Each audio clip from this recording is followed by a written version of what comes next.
video? Oo, tama, video. Pero nabulili ako doon. Mas wala lang doon.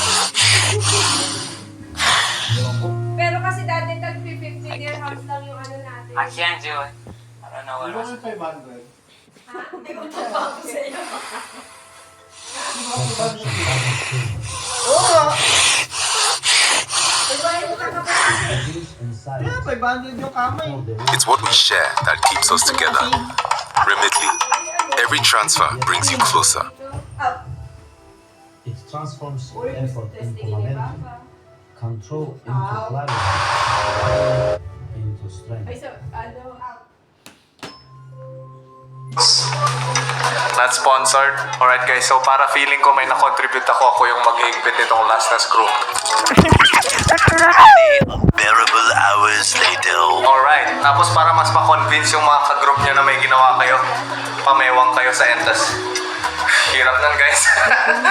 Kahit wala ka talagang ginawa. And tapos na. Ayan, so meron tayong button na pipindutin dito.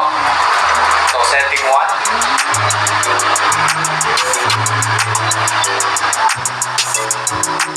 Amazing. Lipat na natin ang ating PC.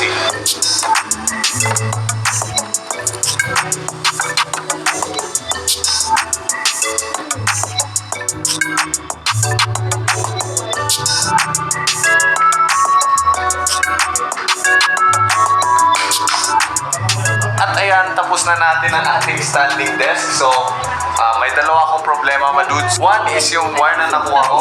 Masyadong mahaba, so may excess tayo dyan na pulupot ng wire. Two is wala palang Wi-Fi itong computer na nilipat ko sa baba. So, nasanay ako sa Ethernet. So, kaway-kaway sa Ethernet gang dyan. Yeah, Ethernet gang. Wi-Fi? Pahampas lupa.